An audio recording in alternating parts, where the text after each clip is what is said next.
Sa mga araw na darating, makikilala na natin ang hihiranging ika-20 rehente ng mahigit 100,000 mga scholar ng bayan mula sa Polytechnic University of the Philippines. Mula sa 4 na nominado, isang bagong student regent ang opisyal ng magiging bahagi ng Board of Regents, ang pinakamataas na policy-making body sa pamantasan. Ako si Iris Porcion Colat. Samahan ninyo akong pulsuhan ang mga opisyal na nominado sa pagkarehente dito sa Pulsuhang Harapan 2026.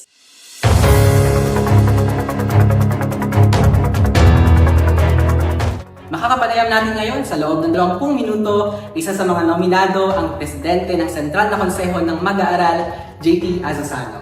Maraming salamat po sa pagpapaunlak sa ating panayam ngayon. Magandang araw sa iyo. Magandang araw, Iris. Yun, let's keep it light po no, sa simula. Gusto kong kumustahin ka. Kumusta kayo? Ano ang iyong nararamdaman ngayong panahon ng kampanya para sa pagkarehente?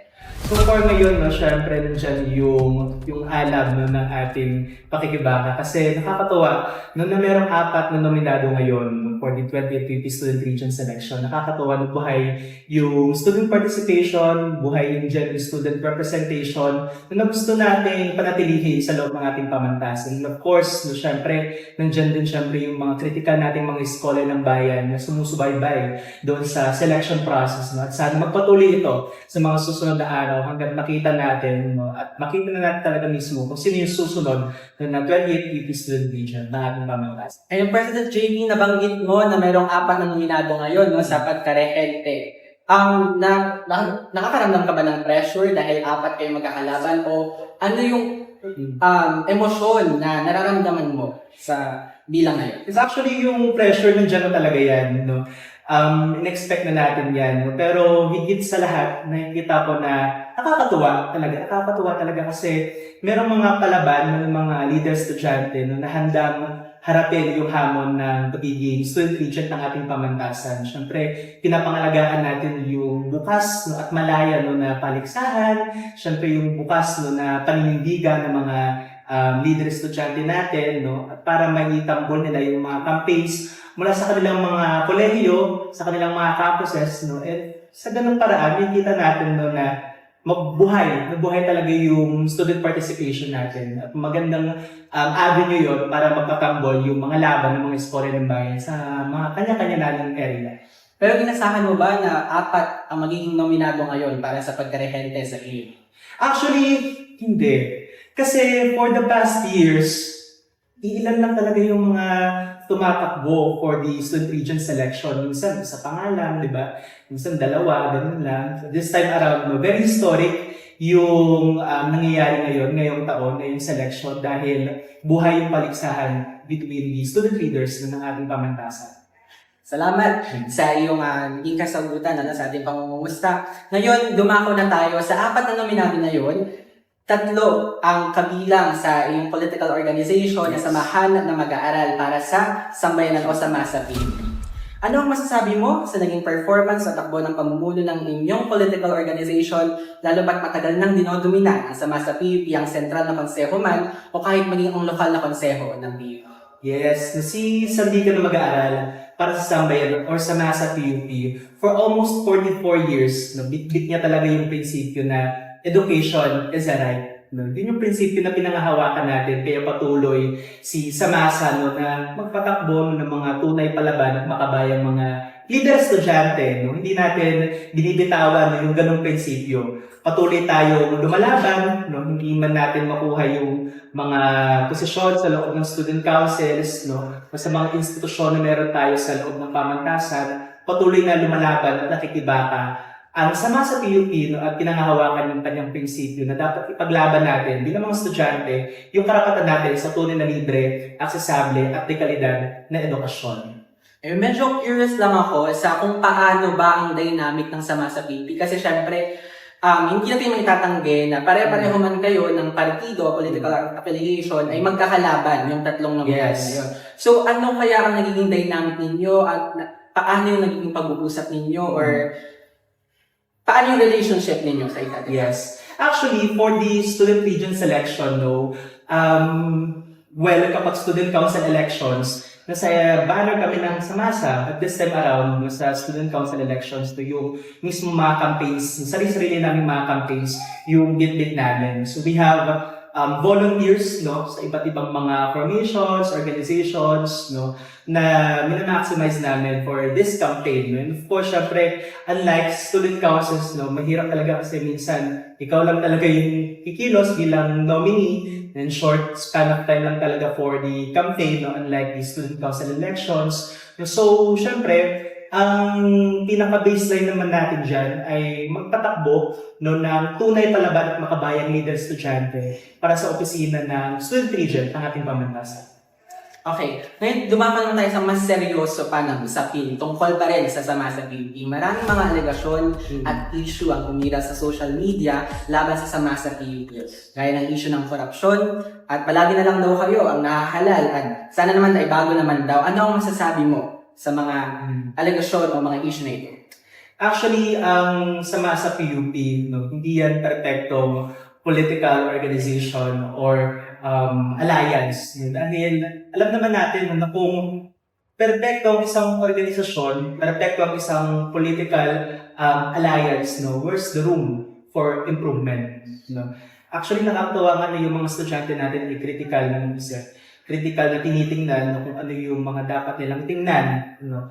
Mula doon nakikita talaga natin yung mga scholars ng bayan natin ready na mag-participate sa student politics. Na yun dapat yung pinapangalagaan natin. Buhay na yung tunggalian, buhay yung pangingialam ng mga scholars ng bayan natin. Hindi lang actually sa masa, no, dahil marami din mga scholars ng bayan talaga na nakikialam doon sa student politics natin sa loob ng pamantasan. No? Sa kabuuan, syempre, habang pinapatuloy natin yung ganitong kultura sa loob ng PUP, pinapangalagaan natin syempre no, yung buhay natin no, na pagtangan ng ating mga prinsipyo. No. Maraming mga political organizations and alliances tulad ng Samasa PUP na nakakaisa din natin sa laban, nakakasama natin sa loob o labas man yan ng ating mga laban, sa lansangan man yan. At yun yung kailangan din natin pangalagaan bilang nagkakaisang pamantasan. No.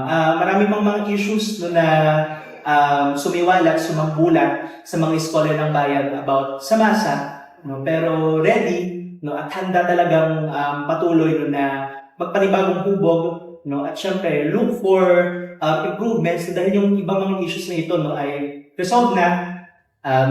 Paliwanag na rin syempre yung alliance din natin no, nagbigay na rin ng sapat na konkreto no, ng mga paliwanag mula doon sa mga nagdaang issue.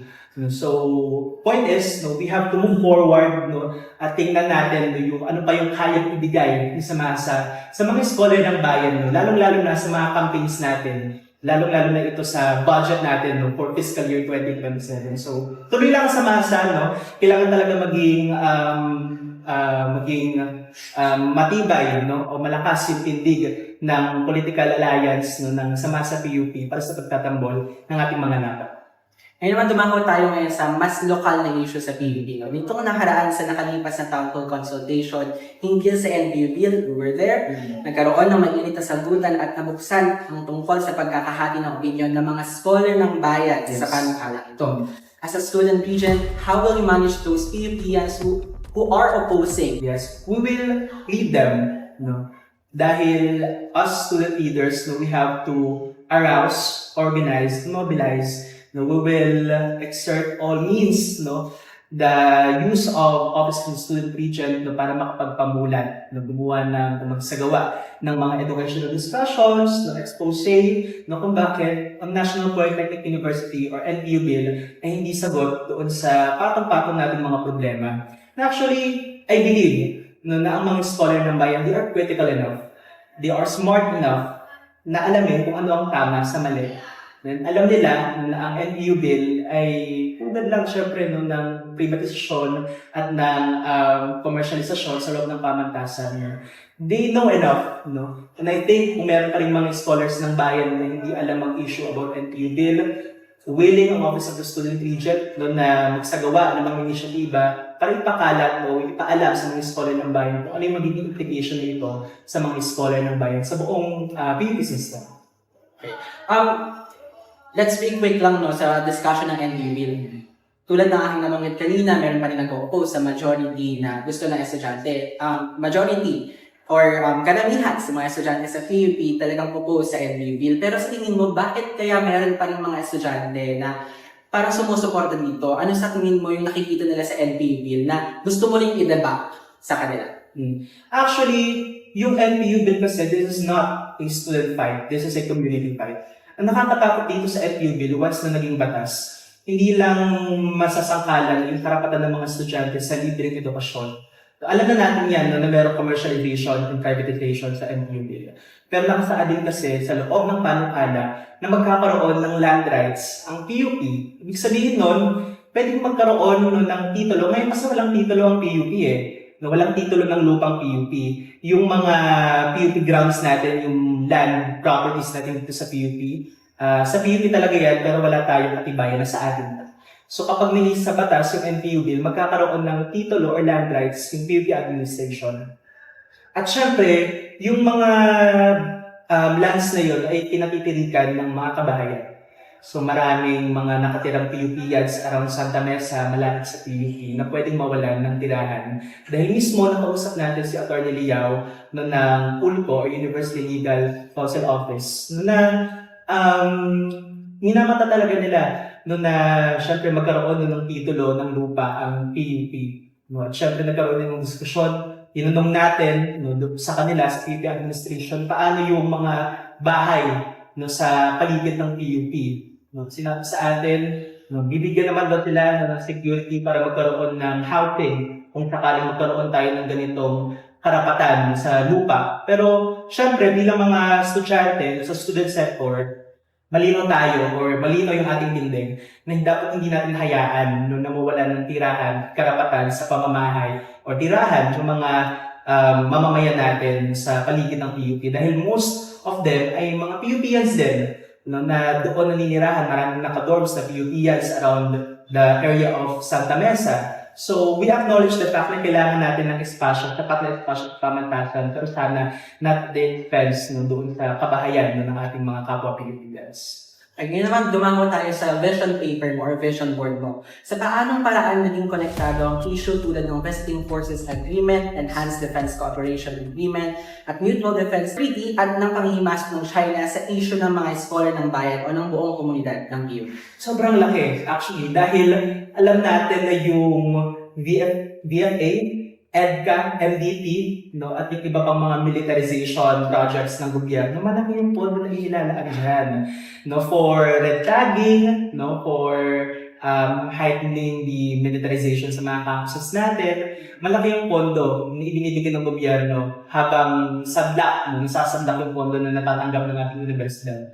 Doon sa mga proyekto na yan ng gobyerno, sana naman i-prioritize ng ating gobyerno yung budget. Dapat napupunta ang mayorya ng budget hindi sa military, kundi dapat sa edukasyon. No? Ayaw natin ng digmaan, ayaw natin ng kabuluhan. Dapat inilalaan ng gobyerno yung budget para sa mga scholar ng bayan.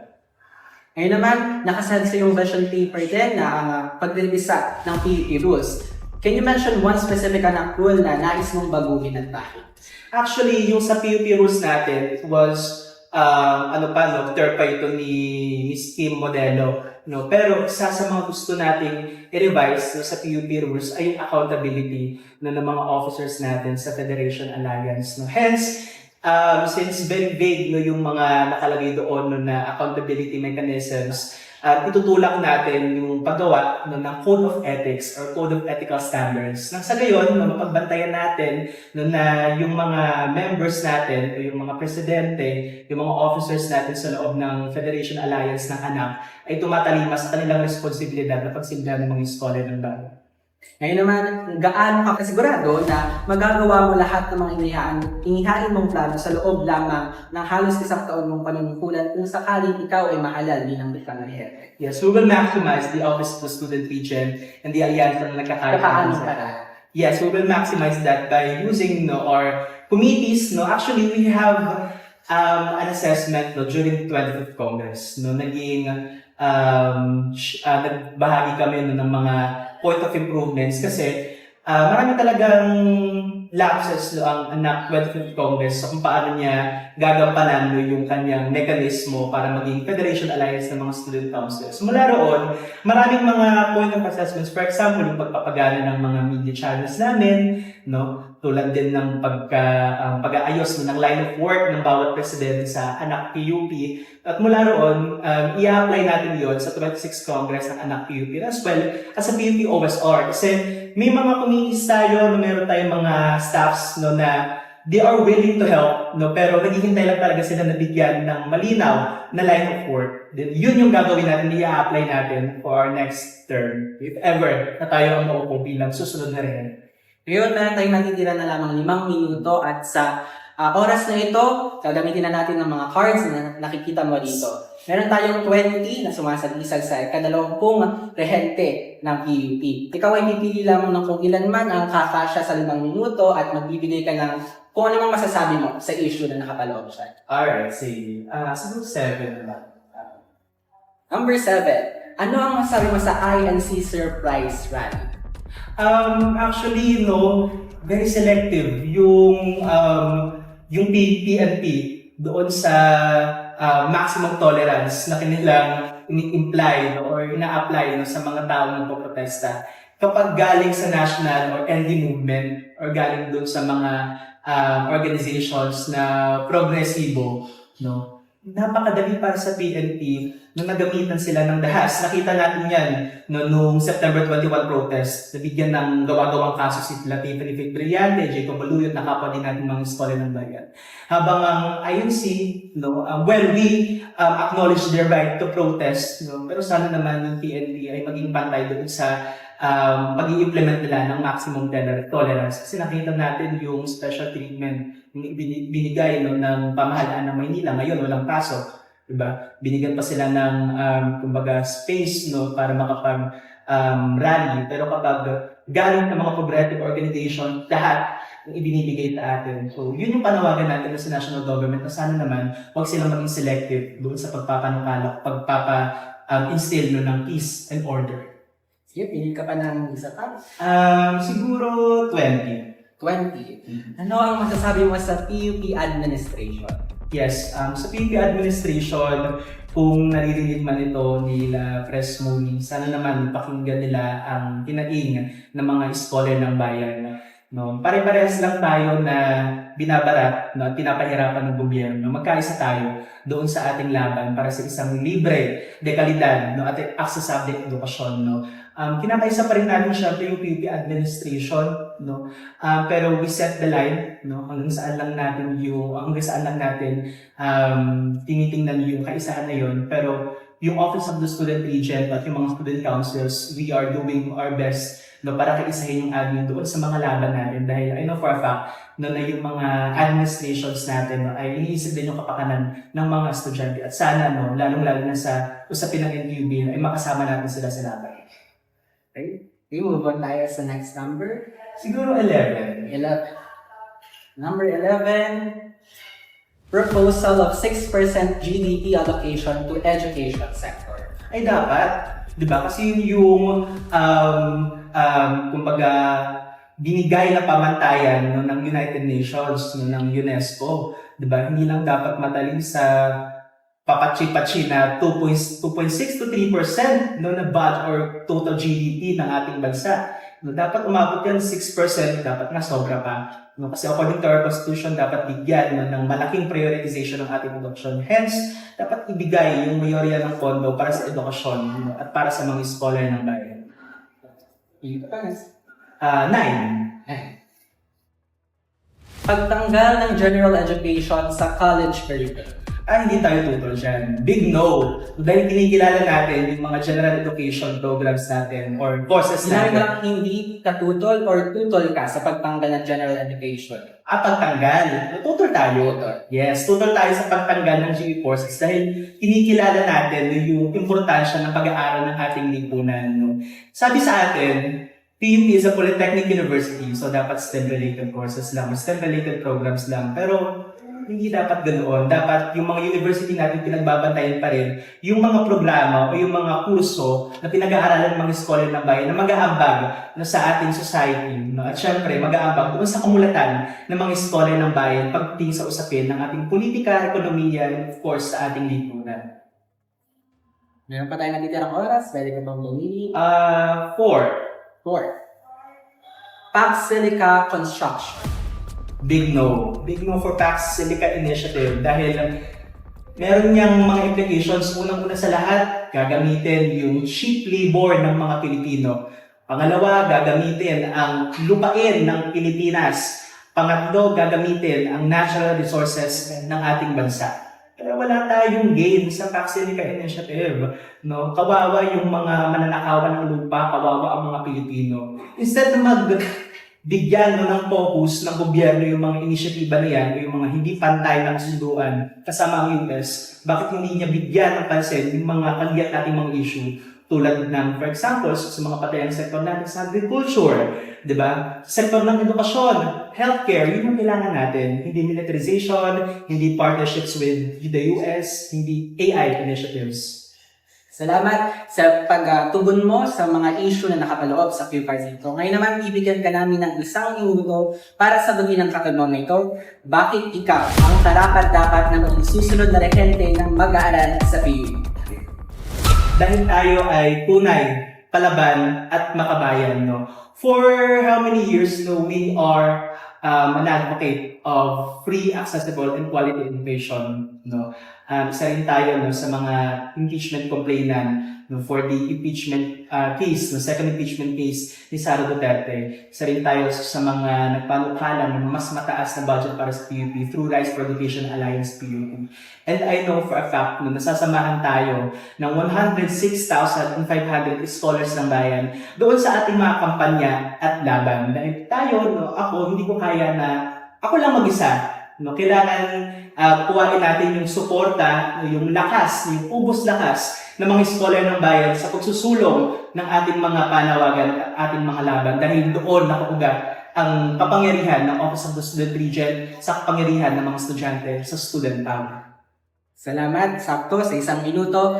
At dyan po, nagtatapos ang ating 20 minutong panayam kay JP Asusano, Pangulo ng Sentral na Konseho ng Mag-aaral. Maraming salamat, JP. Thank you. Siya na nga kaya ang susunod na rehenteng kakatawan sa libo-libong scholar ng bayan ng pamantasan. Muli, ako si Aries Porcion Cola at ito ang Pulsuang Harapan 2026.